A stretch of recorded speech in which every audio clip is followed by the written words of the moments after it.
Assalamualaikum warahmatullahi wabarakatuh. Waalaikumsalam warahmatullahi wabarakatuh. Kembali lagi bersama channel LTN Badung. Kali ini bertemu lagi dengan Ustadz Zaini.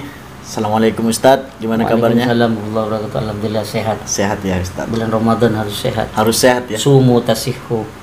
Sumu tasihu. Berpuasalah agar kamu itu sehat. Berarti berpuasa itu menyebabkan sehat. Alhamdulillah. Kali ini berbincang-bincang di NU Badung Berbincang Ustadz. Kali ini ada banyak pertanyaan yang saya sampaikan kepada Ustadz. Yang pertama, kenapa ada perbedaan soal jumlah rakaat tarawih? Ada yang 20, ada yang 8 ya kan? 8. Itu yang sebelumnya pernah dijelaskan sama Ustadz. Mungkin lebih gininya lagi, mungkin dipaparkan secara detail tentang perbedaan antara rakaat 8 dan 20 Ustadz. Terima kasih sahabat-sahabat sekalian. Bismillah, walhamdulillah, la haula wala quwata illa billah. Ada perbedaan jumlah rakaat, betul ya, salat tarawih. Ada 8, ada 20 ya. Jadi perbedaan itu adalah rahmat. Rahmat ya. Itu. Jadi perbedaan itu bukan justru menjadi penghalang kita untuk tidak beribadah. Betul. Perbedaan itu adalah rahmat. Semakin berbeda berarti semakin banyak rahmat. Alhamdulillah. Ketika sudah banyak rahmat, maka tidak akan ada pertengkaran. Ukhuwah kita akan selalu baik. Nah, pada awalnya baginda Kanjeng Nabi Muhammad itu dalam sejarah ya, di kitab-kitab sudah banyak dijelaskan bahwa baginda Kanjeng Nabi Muhammad itu kan tidak menunjukkan bahwa itu tarawih. Yang disebutkan di situ adalah qiyamul lail. Artinya kita di bulan Ramadan itu ya, diberikan atau dianjurkan untuk qiyamul lail, untuk menghidupkan malam di bulan Ramadan. Ya, ngaji dan diantaranya yaitu salat tarawih. Salat tarawih itu pertama dilakukan oleh Nabi malam pertama, kedua, ketiga di masjid. Dan malam keempatnya dari malam pertama, kedua dan ketiga itu semakin membludak orang datang berjamaah. Semakin banyak. Akhirnya apa yang terjadi? Baginda Nabi mengira, wah ini kalau dilakukan terus, khawatir seakan-akan ini dikira wajib puasa tarawih itu. Salat tarawih dikira wajib. Akhirnya malam keempat Nabi tidak ke masjid. Oh, berarti Nabi hanya 3 kali tarawih di masjid. Dilanjutkan di kemudian salat tarawihnya di rumah keempatnya. Akhirnya besok paginya itu setelah pagi disampaikan oleh baginda Nabi, disampaikan bahwa salat tarawih itu menjadi qiyamul lail, tidak menjadi kewajiban, bisa dilakukan di rumahnya masing-masing. Seperti itu. Ini jadi awal yang pertama. Dan baginda Nabi itu melaksanakan tarawih 2 istirahat. Ada yang mengatakan bahwa 4 kali rakaat istirahat, 4 kali rakaat istirahat, baru dilanjutkan dengan witir. Jadi berhenti, santai dulu sebentar. Misalnya 2 rakaat berhenti, nanti 2 rakaat lagi berhenti istirahat, 2 rakaat lagi berhenti istirahat. Makanya saya kemarin katakan bahwa berhentinya di situ ada Bilal, ada Nida di situ, sehingga esensi istirahatnya ada. Makanya di situ dikenal dengan tarawih karena sholat istirahat. Dan itu dikatakan setelah tabi'in itu dikatakan tarawih. Sehingga 8 rakaat itu pun Nabi tidak menyampaikan sekian rakaat, tidak. Itu hanya dilihat oleh Siti Aisyah seperti itu, 8. Ya.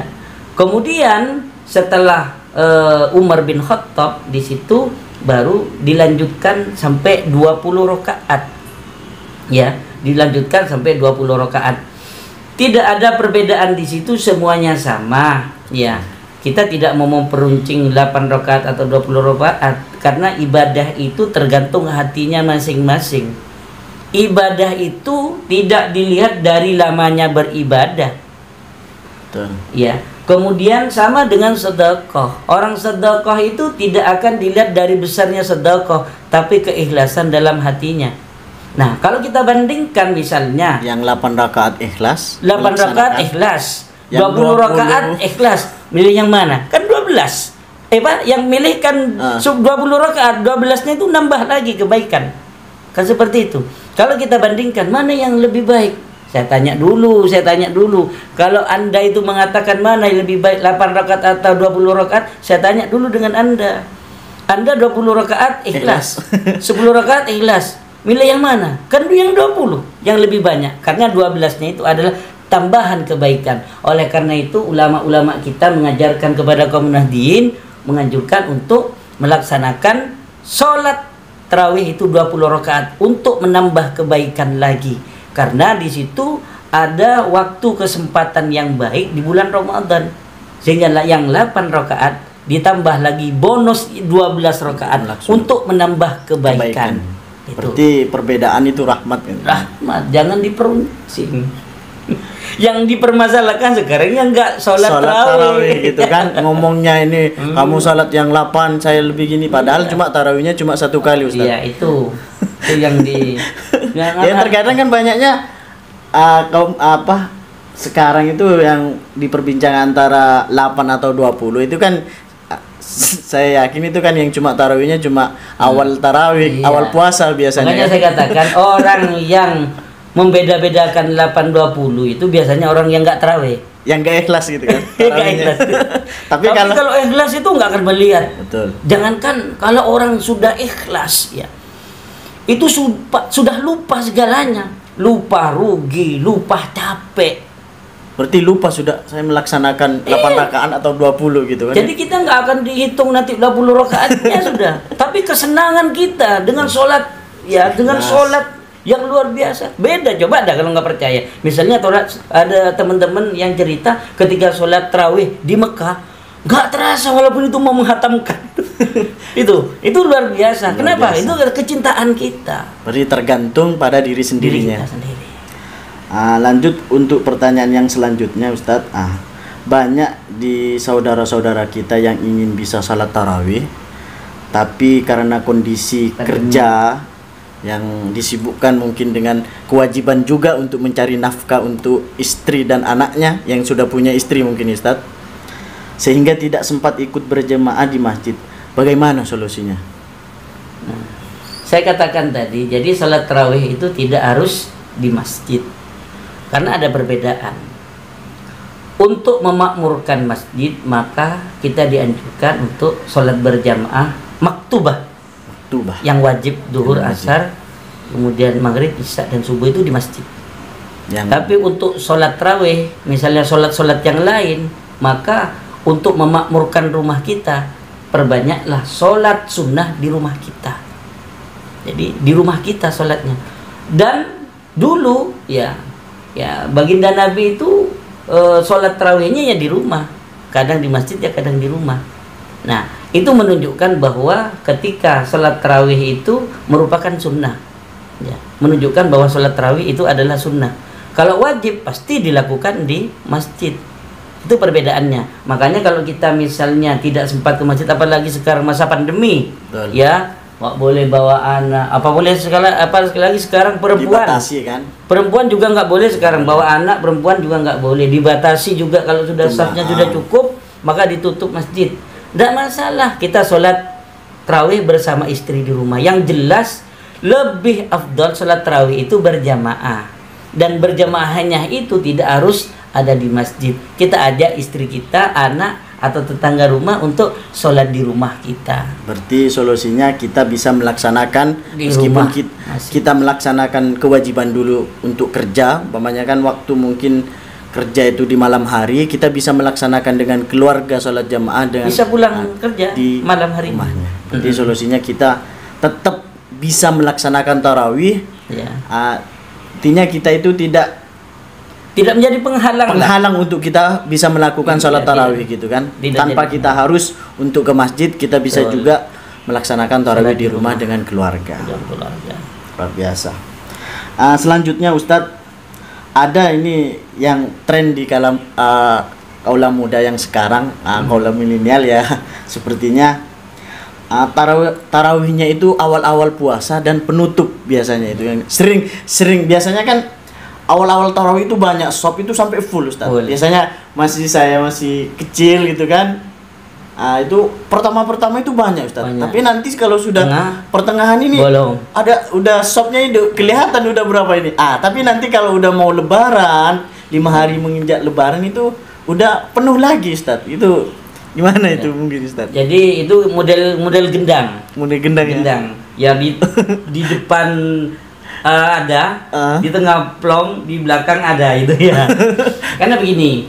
Jadi sahabat-sahabat sekalian, ya ternyata orang ibadah itu kan tergantung mood-moodan kita. Selera ya? Selera. Biasanya kenapa sih pada awal bulan Ramadan itu rame? Iya karena seleranya masih baru-barunya semangat ya. Ya rame-ramenya. Oh yuk. Nah, setelah belakang-belakang agak bosan. Belakang rame lagi apa? Karena sebentar lagi mau lebaran. Nah, padahal ya yang benar itu, yang paling tepat itu tidak ada perbedaan. Justru semakin ke belakang itu semakin baik. Nah, itu untuk menunjukkan bahwa salat tarawih kita yang dari awal itu sampai akhir itu menunjukkan imanan wahtisaban tadi. Nggak mungkin orang sholat tarawih itu tanpa didasar iman dan wahtisaban itu akan sholat penuh, akan istiqomah. Kebanyakan orang nggak akan istiqomah, angin-anginan. Katanya iman itu berombak. Ya kalau lagi di atas mau sholat, kalau nggak di atas imannya lagi di bawah nggak mau sholat, malas dan sebagainya. Sampai hari ke-10 nanti. Iya, makanya baginda Nabi itu semakin Ramadan meninggalkan beliau baginda Nabi semakin semangat untuk sholat qiyamul lail, semakin semangat. Dan bahkan ulama salaf itu nangis ketika malam bulan Ramadan di akhir-akhir sampai dari 20 sampai 29 terakhir itu nangis, tidak mau. Kalau kita tahu fadilah keutamaan bulan Ramadan, kita akan nyesel ditinggal bulan Ramadan. Tapi orang yang tidak punya imannya tipis, wahtisabannya juga nggak ada sama sekali, tak tahu tipis, malah itu mut-mutan. Selera. Ya. Tapi untung masih ada untungnya. Ada untungnya depan rame, di belakang rame. Itu yang penting. Yang paling parah itu yang di depan rame, dari tengah sampai belakang nggak ada sama sekali. Itu. Ada yang lebih parah juga. Nggak sama sekali. Ya naudzubillah, mudah-mudahan kita dijauhkan dari itu. Amin. Dan semoga kita selalu disehatkan sehingga kita bisa melaksanakan tarawih dari awal sampai akhir gitu. Dengan istiqomah, sehingga kita menemukan yang satu, kemuliaan Allah yang diberikan pada malam itu Lailatul Qadar. Amin. Amin ya rabbal alamin.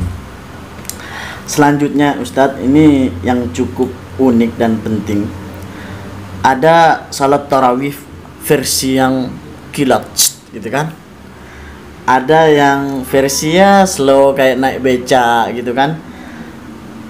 Yang ingin kami tanyakan, bagaimana yang seperti kereta itu dan seperti apa yang seperti beca itu, Mas? Ya. Kan ada yang cepat gitu kan. Ini banyak di Indonesia, kita juga pernah lihat di media gitu kan, sampai ada yang tumakninnya itu nggak ada gitu kan, karena Bismillahirrahmanirrahim gitu. Ada yang slow lambat gitu kan. Sebenarnya yang secara gini menurut Ustadz lah, yang secara menurut Islam itu yang sebenarnya salat tarawih itu apa, emang slow atau emang kilat atau tengah-tengah gitu Ustadz? Gimana penjelasannya Ustadz? Begini, seperti yang saya katakan tadi bahwa salat tarawih itu salat istirahat. Salat istirahat berarti tidak secepat kilat, apalagi sampai tumak ninanya itu tidak ada, hilang ya, sampai hilang tumak ninanya dari kadung kilatnya. Allahu Akbar, rukuknya itu mental sampai Allahu Akbar, lah itu tidak ada tumak nina. Ya, harusnya tumak nina, ukuran tumak nina misalnya subhana rabbiyal azimi wa bihamdi, cukup satu kali itu sudah tumak nina. Dan di antara sujud juga ada duduk istirahat juga. Rabbi firli warhamni wajudin, itu namanya tumak nina, ukuran tumak nina itu. Jadi kita jangan sampai menghilangkan tumak nina, ya. Kemudian seperti apa yang bagus? Keikhlasan dalam hati kita. Kalau misalnya sholat tarawih itu terlalu lambat, malah itu juga menggerutu dalam hati, ya, menggerutu dalam hati, juga nggak enak, iya kan? Juga itu tidak menunjukkan wahtisaban di situ.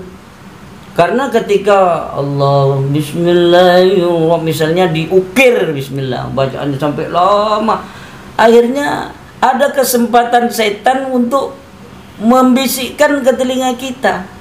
Tapi katanya di bulan Ramadan setan dikerengkeng. Itu secara istilah. Jadi pada hakikatnya setan memang ada dua. Minal jinnati wan nas, setan itu ada di golongan jin dan manusia. Di Ramadan ini yang mudah-mudahan masuk ke ada jin manusia jadi setannya. Jadi ketika kita lagi sholat, waduh imamnya ini kok begini. Nah, di sini tidak ada wahtisaban sudah. Jadi yang paling enak bagaimana hati kita ikhlas, wahtisaban benar.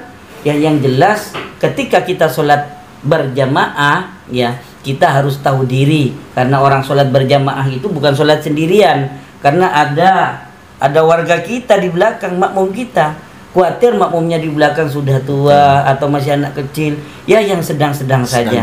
Kita harus bisa mengukur makmum kita. Kalau kita mau panjang, sholat sendiri di rumah, ya udah habisin itu misalnya satu rakaat hatam monggo nggak apa-apa kalau di rumah. Jangan pas sendiri. Kalau berjamaah kita tahu sikon, ya, sehingga kita kasihan dengan makmum kita. Kalau menggerutu, fadilah berjamaahnya nanti hilang. Jadi tergantung hati kita sebenarnya. Walaupun lama, yang penting hati kita ada keikhlasan wahtisaban tadi. Insya Allah itu menjadi standar ukuran ketika kita akan melakukan kebaikan. Berarti pada intinya kita melaksanakan itu harus tumak-ninanya juga ada. Jadi di tengah-tengah lah. Kalau kita terlalu cepat juga hilang tumak-ninanya. Kalau kita terlalu lambat, keikhlasan wahtisabannya nggak ada. Mana yang enak? Yang sedang-sedang saja. Berarti yang tengah-tengah. Emang yang tengah-tengah itu emang enak katanya. Memang Nabi begitu, memang enak yang di tengah-tengah. Artinya tidak terlalu tinggi, juga tidak terlalu rendah. Iya, sama mungkin kayak hostnya nggak terlalu ganteng, nggak terlalu jelek gitu kan. Seperti itu mungkin. Ya mungkin caranya. Bukan saya yang ngomong. Terima kasih Ustadz. Alhamdulillah apa yang sudah dipaparkan Ustadz banyak tentang yang tadi juga fadilah salat tarawih, yang juga tren yang kaula muda yang cuma salatnya itu gini, jadi tingkat keikhlasannya itu diuji gitu kan. Betul. Berarti kalau sudah orang ikhlas itu nggak mungkin tarawihnya itu putus-putus gitu kan. Berarti istiqomahnya itu tergantung hatinya gitu kan. Dan ada yang juga yang tadi yang berkaitan dengan tumakninnya gitu kan. Berarti pada dasarnya salat tarawih itu harus dilakukan dengan di tengah-tengah istilah untuk melaksanakan salat tarawih kan. Yang nggak cepat, yang nggak slow gitu kan. Dan yang cepat itu tidak menghilangkan tumakninnya, dan yang lambat tidak mengurangi rasa keikhlasan berjamaah gitu kan. Mungkin hanya ini yang kita bisa bicarakan, bincang-bincang di channel LTNU Badung. Semoga kita semua, khususnya saya pribadi, mendapatkan siraman dari Ustadz, dan semoga dengan berbincang-bincang ini mendapatkan menambahnya pahala kita di bulan Ramadan ini. Semoga kita semua mendapatkan pahala dan mendapatkan syafaat Rasulullah Sallallahu Alaihi Wasallam. Sahabat-sahabatku di luar sana, pemirsa, semoga kita selalu istiqomah menjalankan salat tarawih. Dan karena salat tarawih dari awal sampai terakhir itu fadilahnya luar biasa ya Ustadz. Dari salat tarawih pertama sampai terakhir itu luar biasa. Jadi kita jangan sampai kehilangan momentum di bulan Ramadan ini, karena satu-satunya bulan yang ada tarawihnya itu bulan Ramadan. Dicukupkan saja sampai di sini. Mungkin hanya ini yang kami bisa sampaikan. Kurang lebihnya mohon maaf. Wassalamualaikum warahmatullahi wabarakatuh. Waalaikumsalam warahmatullahi wabarakatuh.